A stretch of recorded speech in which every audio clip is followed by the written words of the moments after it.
Alright, so as of recording this is March 28th, Korean time. Time is near 11, 10:57 to be exact, so it's not actually that late. This is going to be the first of many video logs that I'm going to leave in the presence of, well, not in the presence of, accounting for a diary or doing or in replacement for a diary. I'm going to do I'm going to do video logs. I'm going to film video logs. These video logs are just going to be simple things that I found or did today, or what I'm planning to do in the near future. So it's nothing grand. I have no script written down. It's just me talking about what I did and what I will do. Alright, so first off, today was Monday. Went to school, went to boxing, blah blah blah. Did my workout. Yeah, whatever. Yeah, my everyday routine. I did some of my maths. Yeah, so that's everything I did. Simplified, and then I watched podcasts. No, I listened to podcasts. I I don't remember what this was called. Oh yes, it's the Rich Roll podcast. Yeah, it's pretty interesting. Today I listened an hour to um, this Rich Roll podcast. Today's guest was neuroscientist Dr. Andrew Huberman. Um, this guy is a professor at Stanford. Really admirable person. A great role model. Though not exactly in my field. And still, he gave me a lot of lessons that I would consider to be quite important to everyday life. And then, well, so the plan. Right now it's March, so it's the beginning. It's nearer to the start of the year. The year's just begun. Well, it's April soon, so I guess start is kind of ending, but you know what I mean. So I have several projects planned, one of which is my not contractable, foldable guitar. It kind of sounds weird as I said it out loud, but it's really simple. So normally you have a guitar and it's very large, and I mean, it's a great instrument. I love playing it, but the biggest problem here is space. It's not exactly that heavy. The problem is it takes up too much space. So in order to fix that problem, I'm going to make a guitar that's not only simply smaller in body size, but it's also going to be the neck of the guitar is going to be foldable. I mean contractible, so that when I fold it out completely, it's going to be this long, and when I retract it, it's going to be just the neck is going to be kind of like a turtle, just barely sticking its neck out. Actually, that's a pretty good name for it, a turtle guitar. So that's what I'm going to do. I'm my expected problems. My biggest expected problem is how sound quality. Really, that simply put, sound quality.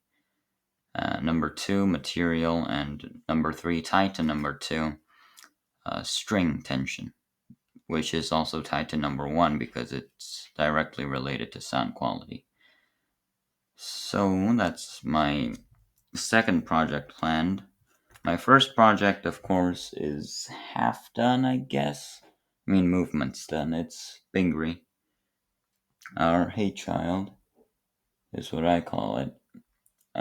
I got the movement calibration set in, so movement's done. Though it's a bit wobbly. I'm guessing that's just because of um, just because I use Chinese bearings.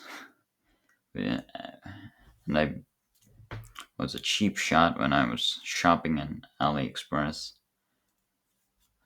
Sad news is there's really no way I can replace those bearings without replacing the entire chassis, which will cost me another 100,000 Korean won or $100. Wait, is it? No. Yes, it's 100,000 Korean won. Yeah, it's not exactly the most favorable.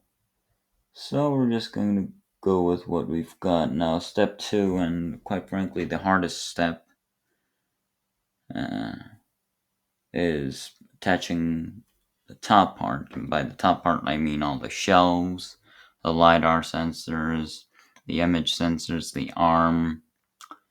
I could keep going, but it's kind of meaningless once you hear LiDAR sensors. That's really the biggest problem, LiDAR. For those of you who don't know what LiDAR is a sensor that's kind of like which uses light to see objects around it. I think that's the most simplest way I can put it. Now, the problem is really simple too. It can see objects, but it's not exactly seeing. When it shows the footage of what it's seen, then sure, when we look at it through a computer screen, we go, hey, that's a tree, that's a ring, that's me, but in reality, I mean, not in reality, for the computer or for the Arduino or whatever main board you're running, it's just going to be a bunch of zeros and ones tied together. So I have to make a machine learning program that uses the LiDAR sensor and tells it, hey, this is an obstacle, this isn't an obstacle, and when to stop and when to move, things like that. Pretty simple, but also pretty difficult to code. Um, I think the biggest or the hardest part is going to be the fact that I'm not familiar. What do you mean I'm not familiar? I have never even seen a LiDAR sensor before, alright? So I'm not only not familiar, I'm uh, also have absolutely no idea what I'm doing because I've never done it before. Now, normally I like a challenge, but with LiDAR sensors, it's different. The first, well, spot that it's different is price. I mean, the first trait that differentiates itself from all the other IR sensors and, gyro sensors and whatnot is price. It's extremely expensive and quite difficult to get a good LiDAR sensor. Now, the second thing is on basis that you did get a good IR sensor for a fairly cheap price, or killed your wallet and everything inside it to get a really good IR sensor. The problem is coding, which is the most hard, which is the hardest part when you think about effort, because nobody's doing that for you. And since IR sensors are used normally in autonomous vehicles, or some well, technology that's technology that's being developed. So there's really no open source code, or at least not that I've seen so far about LiDAR sensors. So that's definitely going to be a challenge. Now, my third project is, I mean, okay, before I tell you about my third project, anyway, if we if we solve the LiDAR problem, then there's basically no problem at all.